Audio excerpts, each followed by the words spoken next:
Hey gang, today we are talking about this little sweetheart right here. There it is. Ugh. The Kasha Rockmod. So John Kasha of Kasha Amps started out in the early mid-80s at the store called ABK Rocks in the San Fernando Valley, where yours truly was born and raised and still exists. I haven't really gone all that far. But this ABK Rocks store that John started working out of, I used to go to that store. Who knew? So when I was looking at the our story on John's site, the Kasha amplification site, I was like, oh, ABK Rocks. Brought back good times, good memories. So John was doing amp repairs, and of course it's the same story that we know from the 80s. I need more gain, I need channels, I need all this stuff. And he was one of the original guys. Arguably, the claim on the website and the dates sort of match up. This might be, not this particular one, but this might be the first sort of high gain channel switching preamp. I think if there's anyone giving him a run for the money in that department, it's Lee Jackson, who was also in LA. Lee Jackson was on the Sunset side. If you know LA, there's a mountain range. So on that side of the hill is Santa Monica and Hollywood, Beverly Hills. The other side was a young San Fernando Valley. This is a San Fernando Valley box. I'm psyched about this because, you know, there's that, and also, like, well, who cares about the Rockmod 1? Did anyone ever use it on an album or anything like that? Oh, it was used on albums. You guys know this guy? Yeah, of course you do. That's Dann Huff. The man, the myth, the legend. The Kasha Rockmod 1 was in Dan's rack, like, forever, while he was doing the rack thing. So there was that, I don't know, 5-10 year zone where it was in there. So Dan had it in his rack primarily, as the pictures have told us, a Mesa Boogie Studio preamp, probably for cleans. That's another one of those preamps that it's 2 channels, but you could kind of dial in one great sound at a time. To get 2, you have to compromise. He had a Soldano modified Marshall head, and he had the Kasha Rockmod. So what we got here, so what we got going on here is 2 gains. There's like a gain and a post gain, so whatever that means. It's 2 gains, a master. There's your traditional bass middle treble. There's no extra presence, so you're working with 3 knobs in there. There are 2 master volumes, which is pretty forward thinking at the time. 2 master volumes for the gain channel, the lead channel. Now, unfortunately, that's just the master volume. You still have the same amount of gain, the exact same sound. It's just louder or not louder. Is it that useful? I guess, yeah, if you need to get a little level boost, for sure. It's not quite another channel, though, you know. And then there's a clean channel.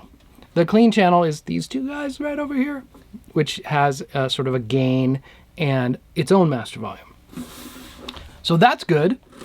Again, though, to get the best sound out of either channel, you have to completely rework the EQs. And it's kind of touchy. All these early preamps, they're not just like, set it at 5 and rock on. No. You have to like,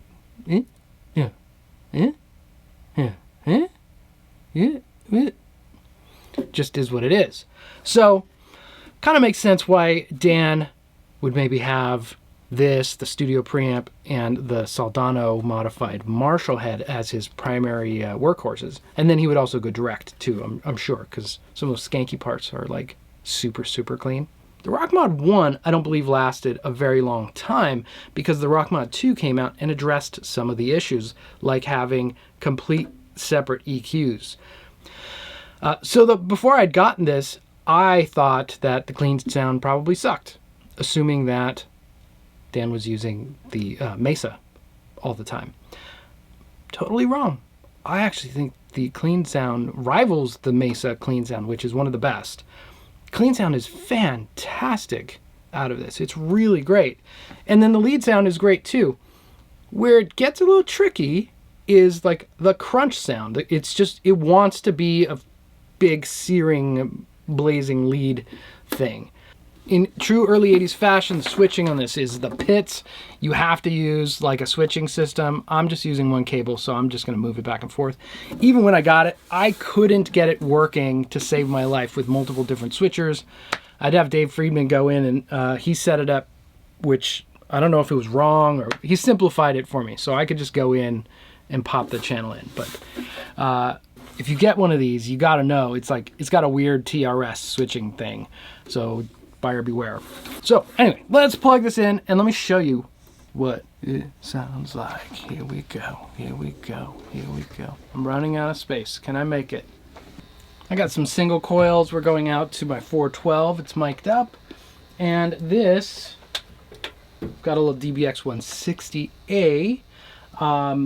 The DBX A and X are just the awesomest 80s clean compressors.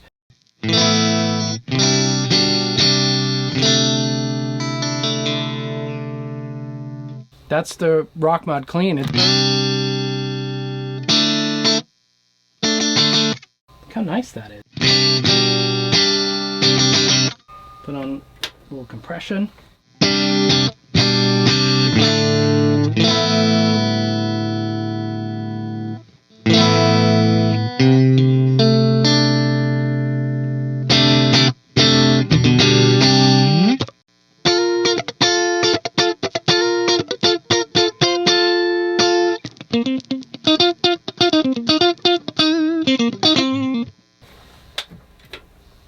A little noisy because of the pure single coils, but it is what it is.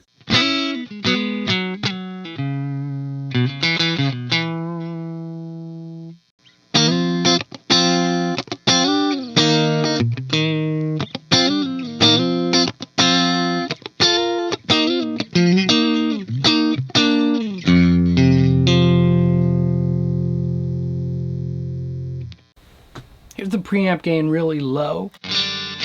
There's like nothing there. So to get some volume, it's got to come up. If you go all the way,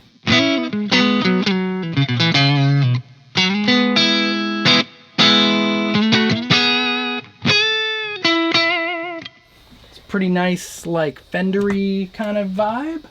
It'd be more Fender-y if it was in a different cabinet, I think.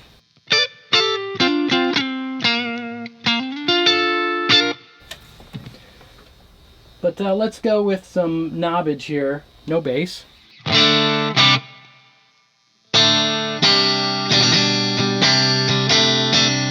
Pretty good where we had it. Starts to get woofy pretty quickly. And now it's just massively woofy. So less bass, the better. The middle isn't a very strong control. It's like a body control almost. Well, I mean, it kind of is.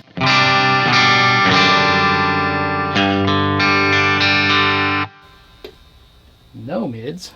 And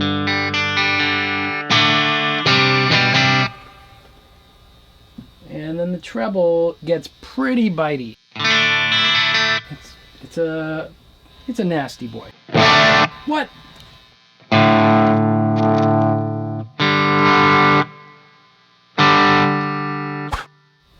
That's weird. I'm guessing maybe when treble's all the way off, the tone control is out of the circuit. That's why I'm getting this.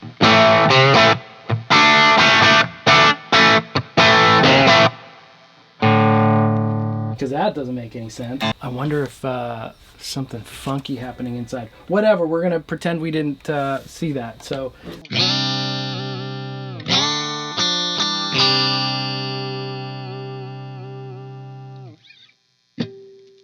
And you can put some shmoo on it and get some really nice Dann Huffy kind of like beautiful cleans. I know you can't see the knobs very well because it's old, but you know, if we put the gain knobs straight up and down, EQ knobs straight up and down, it sounds. I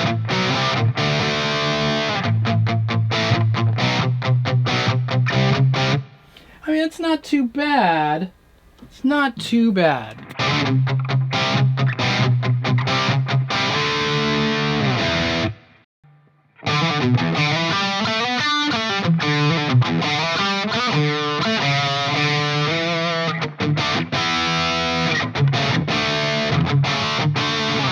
So on the gain side, gain is like the gain. Post gain is sort of like a fatness.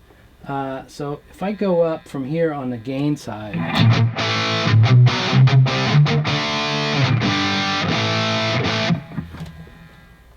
if we do a similar amount on the post gain, see how it's kind of woolly? So if you set the post gain where the amount of like tightness you're looking for, and then gain into that,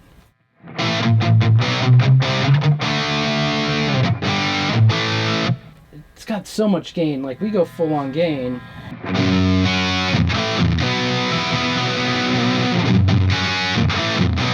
it's just unreal amounts of gain, but it's not really usable. It gets mush, gets mushy mush.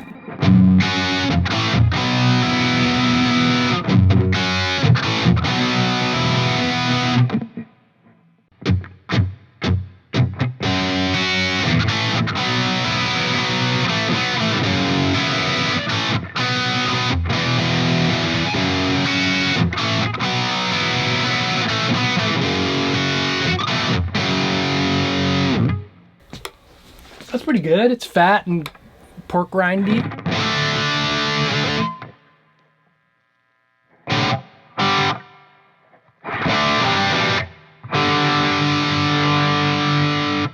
Trying to find that balance between full and hollow, really.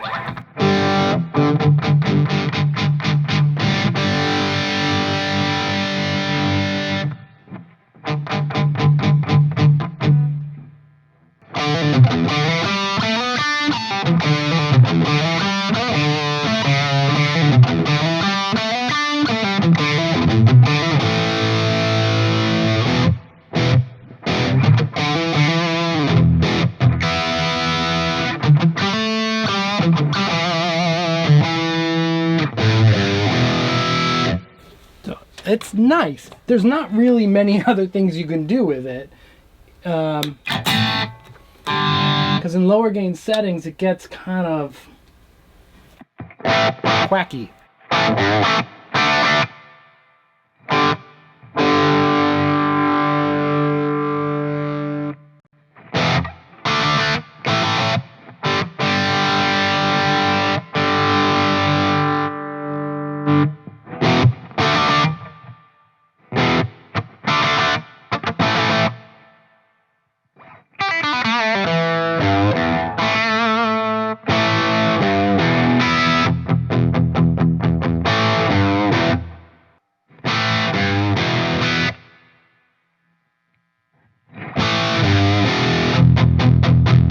Yeah, it just wants to go into a more 80s zone than like Plexi or even a JCM 800.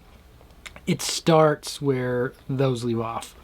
But I like it. It's I'll never get rid of it because of my iHeart Dan connection.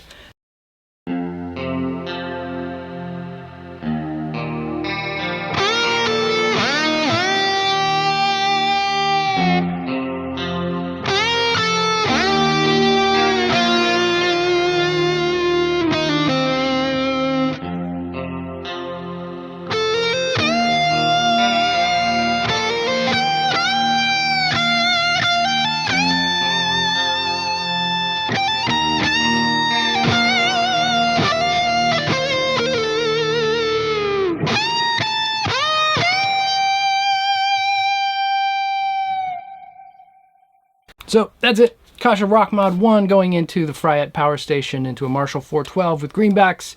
And I hope you enjoyed this. Let's do it again sometime.